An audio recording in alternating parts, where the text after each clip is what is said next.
Today's Toy Spot, we are having a look at the NECA Toys Godzilla 2001 figure.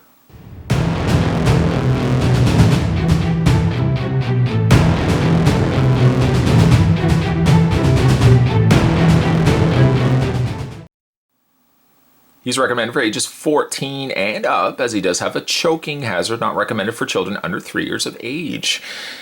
Spot actually didn't even know this guy was out until he happened to go to his comic book store, looked over, sort of did a second look, sort of did a third look, tried to figure out whether I had actually already reviewed this guy, and sure enough, I didn't. So I picked him up, being a big Godzilla fan myself. This is now Godzilla, though, from the 2001 release. So he's a little bit more angry, a little on the thinner side, though he's still a little portly, I would say, versus the sleeker North American Godzilla. On the back, there is no read-up, just Godzilla smashing stuff. Obviously not to scale. I mean, look at the size of those buildings compared to his mammoth-sized feet. He's quite towering over these tiny buildings, but definitely not to scale. To check out more from the folks over at NECA, make sure you head over to www.necaonline.com. Spot's going to take a break, get this opened up, and when we come back, we're going to get a better look at the Godzilla from Godzilla 2001. There's more anyway, guys. Don't go anywhere. The general common practice with most Godzilla figures is when you get them out of the packaging, some assembly is required, in this case his tail. Godzilla 2001 also shares this same trait. When you take them out of the packaging, just simply by virtue of the figure is going to be way too long to fit in package, they opt to give you the tail as a separate piece. It's very easy. You just attach it to the back portion. There's, as you can see, a very exposed ball joint.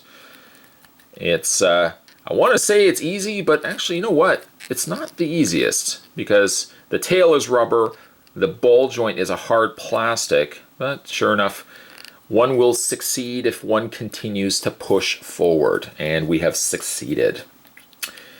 Having a look, though, at Godzilla 2001, I first of all would like to apologize. I didn't mean to imply that Godzilla was a portlier fellow compared to maybe the North American Hollywood release of Godzilla, and I don't mean the Matthew Broderick Godzilla, which is actually funny. That's how usually most people describe that Godzilla movie.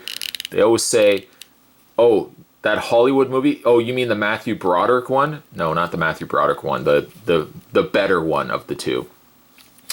So here we have the 2001 version of Godzilla. This is the, obviously not the more Hollywood Godzilla. So I think this one actually, and I have not seen 2001's Godzilla, but I think this one still used the suit, basically a man in a suit. The body would almost convey that he would be wearing a suit. Just areas are very balloony, like areas around his legs are very full, the smaller arms, but still something that an actor could have fit in and wore rather than having CG. Godzilla 2001, not 2011, 2001, does have peg holes on the undersides of his feet. Why, I really don't know, because he doesn't really need a stand, nor does he come with a stand. A notable trait of 2001's Godzilla is that he has no pupils, or at least this figure has no pupils. Instead, they decide to give him a very devoid, blank, white-eyed stare. He's also got a much more redder-colored lower jaw. Mouth still opens and closes. He maybe could be perceived a little more of a scarier Godzilla than some of the other previous releases that we've looked at.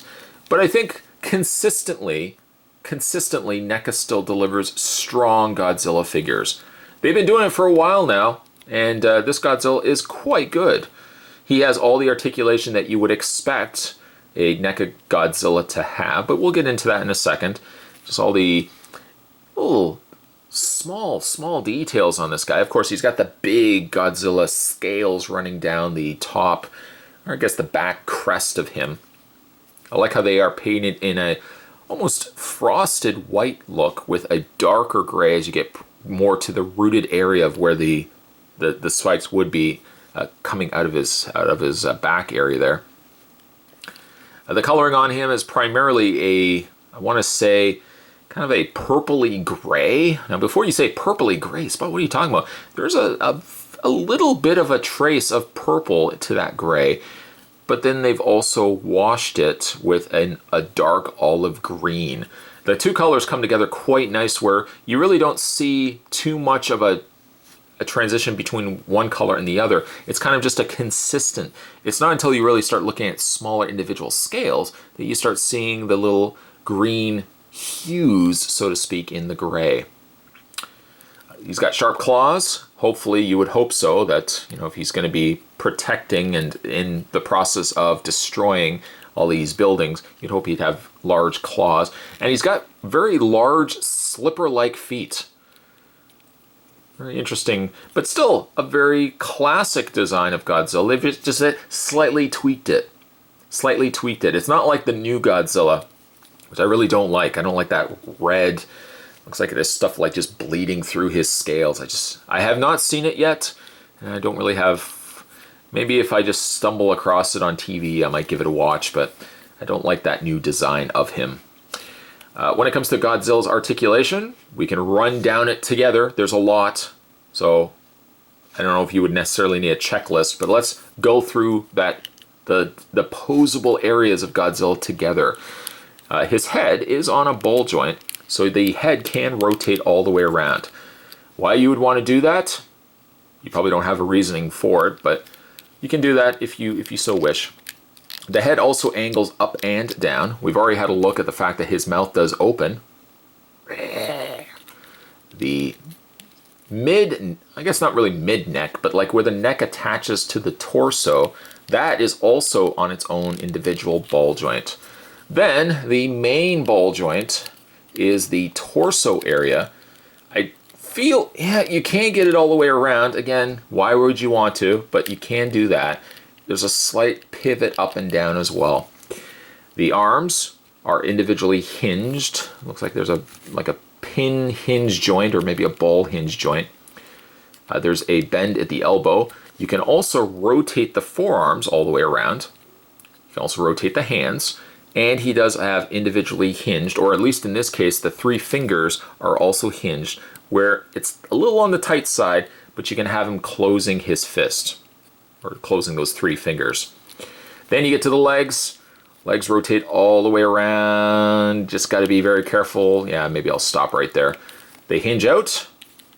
He does have a bend at the knee. Same idea. Ball joint, ball joint, ball joint. Ball joint in the lower leg. Ball joint in the feet. Then, of course, the meat and the potatoes of it all for articulation. He does have several sections of the tail.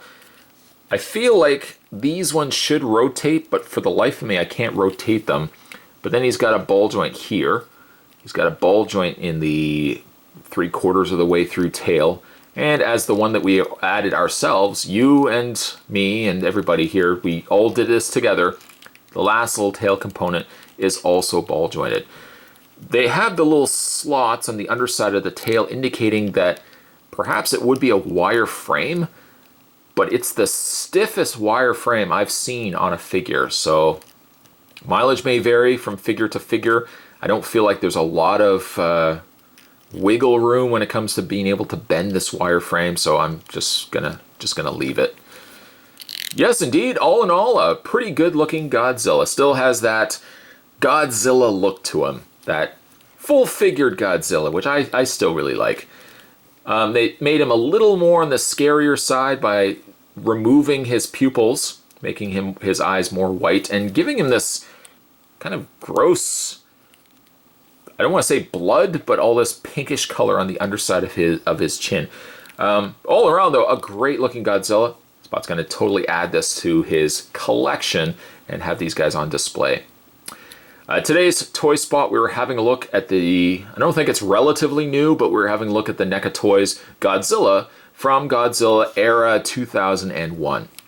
Even though I said 2011, which isn't right. Stay tuned, guys. Stay tuned, Spot's got more toy spots heading your way. As always, thanks for watching. I'll see you next time.